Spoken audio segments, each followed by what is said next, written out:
and welcome back to another episode of Coffee with Coach. I am Mo Melhart, the head women's volleyball coach here at CSUMB, and today I have a very special guest, our head men's soccer coach, Graeme Jaap. Graeme, welcome.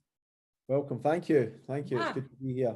I'm excited that you're here, and I've already actually consumed my coffee, my Captain and Stoker coffee. Thanks to them for helping us out.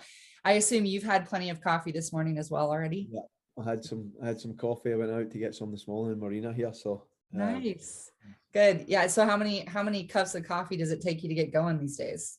So I used to be really bad. I used to have like 3 or 4, and then I was like, probably need to cut down a little bit. So now I do like a coffee in the morning. I'll have a green tea, and then I'll have a coffee in the afternoon. So well, let's for anyone that doesn't know you, obviously the accent is a dead giveaway that you are not from around here. So I'm actually really excited to talk with you today because I don't know a lot about your story.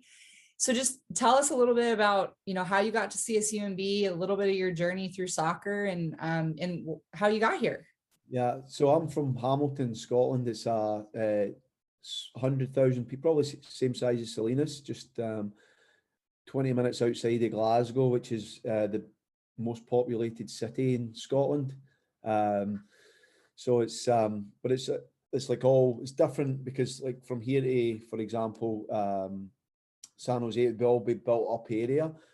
So it's even though it's a town, it's considered like a suburb of a major city. So so I'm from there. I was very fortunate that I had the idea to come to the US to play college soccer, just like a lot of international kids, because in Scotland we can't really do both. You can't play soccer and go to university. So I was very fortunate, and I came out and played. And after playing, I was fortunate again to get the job at Brescia as a head coach in an AIA school. And then from there, it's been a fantastic journey in the last 13 years. Really been an assistant for some awesome head coaches.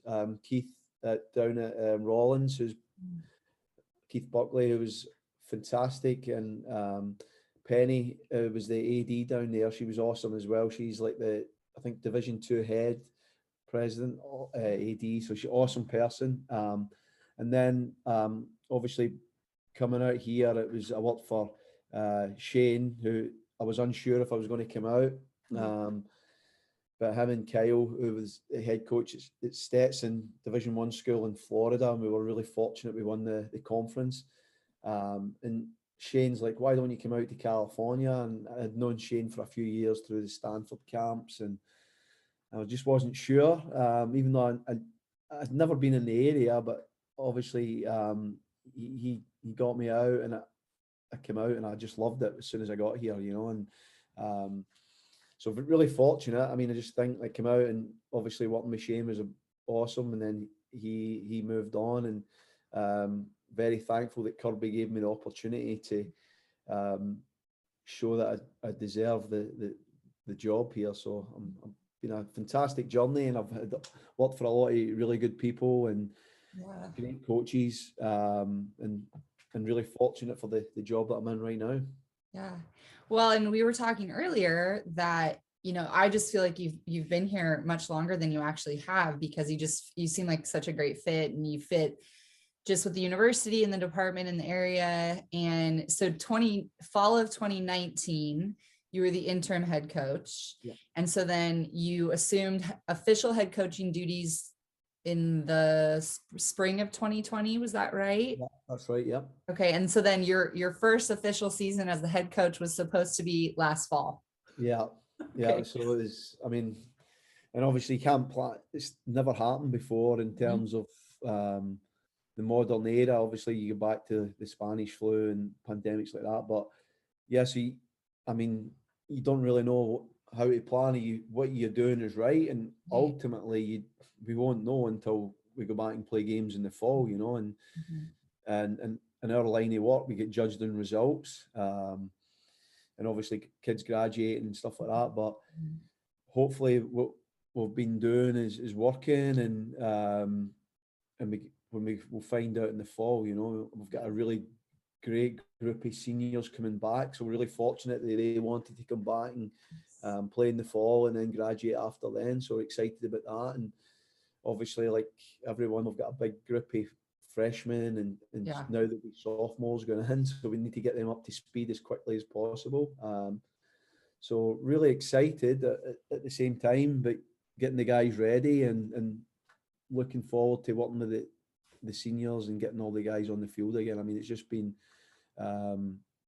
it's been an interesting year. I wouldn't say, like, I hate to say it's been a tough year because I mean, kind of went through it, and there's been a lot of, we always try and look for the positives out of things, and there's definitely been a lot of positives. One of the hardest things is just not being on the field with the guys. You know, that's, I think for me, that's the one of the most enjoyable parts of the job.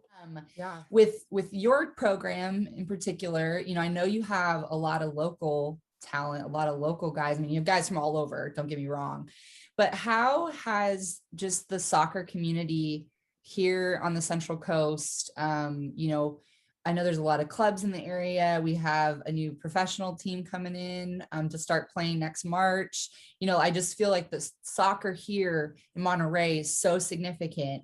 How does that impact your program here at CSUMB?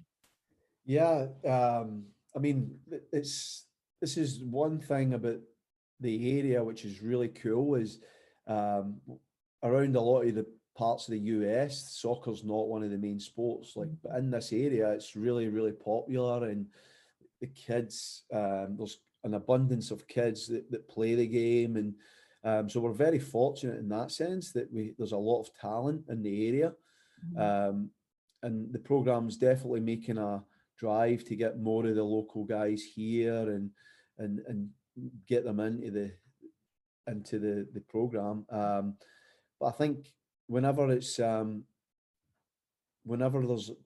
most popular sport, I think us as a program and me and the other coaches, we need to get out there and really let people know, because this is the sad thing is like, if you're interacting with some kids in Salinas, they don't even know about the university, you know, and that's something that as a staff that we need to address and make sure that all the kids know, that especially the better soccer players know about the program, you know, and we want to be the place where that they want to come to. And there's different ways we can do that, is obviously by winning games for sure, and then the next one is getting players onto the pro team that's going to be here, because then they're like, oh, there's a pathway there, so they don't have to go to another country to play professional. They can come to CSUMB, get their degree, and then they can go and play professional. So I think that's something that we're aspiring to get there. We've got a lot of work that needs to be done, but I think we're definitely it'll be easier after we're done with the pandemic. I think it'll be a little bit easier. Yeah. Well, and you kind of mentioned it, and I guess I never really, and we were talking earlier, you know, that I talked to some people with Monterey Bay FC just because I didn't know a lot about them, and, you know, just hearing what they're doing and their vision's awesome, you know, renovating the stadium here on our campus, you know, just the grand plans that they have, and the pathway part, you know, to go from a collegiate program to the next level. I mean, that's huge. And then also, you know, our soccer fields just got lights, you know, recently, which you guys have been able to play night games. I mean, I know you didn't have a ton to compare it to prior to being here, but talk a little bit about the environment that you can create when you play those evening games here, you know, on the Central Coast. Yeah, no, it's really exciting. I mean, I know Shane was working hard, and Kirby obviously put a lot of work in to get the lights here. So it's awesome. Like having the night games, it means that, not because sometimes during the day, if the game's at a different time, it's tough, especially during the week, for people can't miss their work to come to games, you know. So it just gives opportunity for more of the local community to come out and support. And like, one of the reasons I like it is at night it's a little bit colder, especially when you're playing those SoCal teams. They don't want to come up here and have the wind and the cold, and they're complaining about how cold it is. So I kind of enjoy that aspect as well, you know. Yeah. So, one of the things that I would love to just hear from you, we talked a little bit about your program, the makeup of your team, and the community here in Monterey, and your experience as a player and a coach. Talk to me a little bit about your coaching style. I would love, again, keep in mind, I don't know a lot about soccer, but if you were to describe yourself as a coach, how would you do that?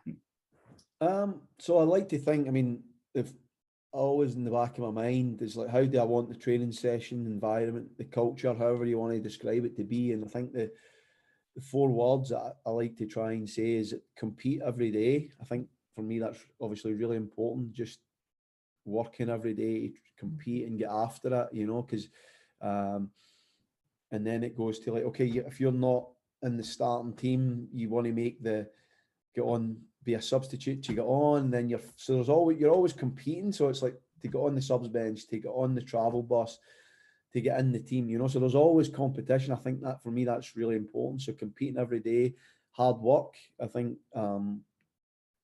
that's something I think every successful program, you have to put the hard work in, and it's not just when you're training, it's also away from training, like individually having guys that want to go and put that work in, because as coaches there's only so much you can do, but you want to be creating that environment where, okay, like this is what you need to do to get better, and the kids know, okay, I need to go and work. And they see what happens is they see when they put the work in that there's definitely there's benefits to that, and they can see the progress that they make, so compete, hard work, a great attitude, like for me is really important. Like I think just showing up every day and smiling and being happy. I mean, because I used to tell the guys, like, you're very blessed to be here in Monterey and playing soccer. And some of the guys were saying during the COVID, like, we didn't realize what we had until it gets taken away from you, So I think having a great attitude and is really important. And then the last one is having fun. Like we play soccer because we enjoy it. We play volleyball, softball, baseball, basketball, American football, because you enjoy it. So when you take that fun part out, it becomes a bit of a grind, and it's not you don't want to put as much time and effort into it. So I think for me that's really important. I find soccer when I go watch your guys' games, whether it's your program or women's soccer program, one of the things I'm always just really impressed by and is kind of very different than my sport is, in soccer, there's no timeouts, there's no opportunities for you as a coach, except for halftime, for you to change things or instruct things really specifically. I mean, you really have to have a lot of trust in your players to make those adjustments and do those things out there, and on that huge field. It's just really impressive. I think it says a lot about the relationship you have with your players and the trust that your players have in the game plan to go out there and execute. I think that's really cool. The cool thing about soccer is as soon as obviously as a coach, you can have an influence for sure, but ultimately when the guys go on there, and you want to give them a little bit of freeway in terms of, okay, like the guys need to be creative and create things, and especially in the final third where you see different individuals come out, and that's how you can win games, by a bit of magic, by you can train for it, but it's definitely the cool thing about soccer is having that individual aspect where you've got a little bit of magic can win you a game and stuff like that, so yeah. I love that part. That's awesome. What do you love about living here? Like what's, you call this place home for right now, and what are some of the things that you really love about this place that you call home? Yeah, I mean, just the things that I really enjoy is I go down to Coffee Mia for a coffee in the morning. Just interacting with Horace has obviously been awesome during the pandemic. But you've got the ocean right there, which is obviously next to the university. There's a little pathway you can walk down. You might not see anyone. It's cool. It's so remote, and you can go down and enjoy the beach and breathe in the sea air, and you can see seals and awesome wildlife there. So I enjoy that. Walking up to Carmel, enjoying the beach up there. Walk hikes, and then also the people as well. I think that's something that there's some really cool, hardworking, just awesome people that live in the area as well. So every day I try and remind myself. I've got my little journal that I write in. There'll be 3 things that I'm grateful for, and writing, obviously living in Monterey is always one that I put in there. So yeah, I definitely love the area. That's awesome. So I do want to ask a few questions about Scotland. I hope you're okay with that. I want to ask, you mentioned this. So American football, do you watch it? Did you watch it when you lived in Scotland? Do you have a team? Do you not even care about it? I didn't really watch it. I mean, I actually had a good friend from Scotland who watched it, because the games are on at like he'd watch the Super Bowl. It's on at like 12 o'clock at night, Oh so gosh, yeah, it's on at crazy times over there. Never really get into it. We call it gridiron, which is quite funny. Oh really? Yeah, so here, actually, my first roommate in college was a wide receiver, and he actually got me into working out. So we used to watch. He would always have like a big spread on for like the big game. He was a Denver Broncos fan, which was quite funny. Okay. In terms of team, I suppose it would be the New York Giants. And I mean, I like the New York teams, and the only reason was that because the first time I ever came to the US, my dad had brought me to New Jersey, and he'd a really good friend from Scotland who'd moved over there. So New York. Okay. I And I've wouldn't have been to guessed New York. that. Yeah, I've been to New York like a ton of times. So Okay. I think probably if I was saying anything, not that they're very good right now, but probably Yeah. yeah. Okay. That's awesome. I'm going to have to start calling it gridiron. That's awesome. Are there like, is there like food or like things that you miss that you're like, oh, some days I wish I could get that here in the US? Yeah, for sure. Yeah. I mean, like we've the diet in Scotland is really bad. Like for the most part, it's like I think the life expectancies can be really low in some areas, and a lot is to do with the diet and the drinking too much, smoking. Like so, Yeah. some of the food's quite unhealthy. But like I think the kebabs, these doner kebabs. I mean, it's like Greek food, but it's I don't think it's the most healthy, but sometimes you can get them here. They're just not as good Okay. back home. So those are things. And then fish and chips is always like you get cod and batter and fries, or we call them chips, Right. covered in salt and vinegar. And we've got a sauce called brown sauce, which is probably similar to like steak sauce or something. Okay. So yeah, it's So have you been able to find somewhat equivalent fish and chips here in Monterey? yeah, you get it. Just with the whole, it's just not the same. It's like not the same. Yeah, it's just not as, I don't know. I'm probably thinking it's probably a little bit better over there, but it's probably just the same. To be fair, it's just you always get that romantic view that it's better back home, because it's home. But yeah, I mean, I try and eat pretty clean these days, so I don't try and eat a lot of fried food. But yeah, I do. That would be something that when I go back home, I'll always have like a can of Iron Brew, which is like a Coca-Cola. Okay. It's like a really unhealthy soft drink, but it's so good. And I think Scotland's one of the few countries that Coca-Cola is not like the most popular drink, and it's because of the Iron Brew, which is the sugar in it's like, oh yeah, it's unbelievable. I'll have one of them. Well, I have a little game to play. Well, it's not really a game. I shouldn't even call it that, but I have a little this or that, so you can tell me. I have 4 little questions, and we'll see what you pick. Okay. All right. Are you a dog or a cat person?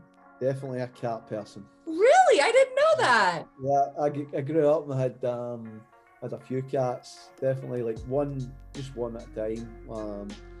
But yeah. Oh my gosh. Yeah. I have 2 cats, so I'm a little. So do you have cats right now? I don't, and it's the reason why is just because it wouldn't be fair on them because usually traveling a lot and everything. But yeah, I mean, I do love cats. I think as well it's dangerous to have a cat in this area. I think like unless they're indoor because they seem to go missing a lot. Like they you definitely have to keep them indoors in that neighborhood because the coyotes are out in full force on a regular basis. And I never really trust those giant turkeys either.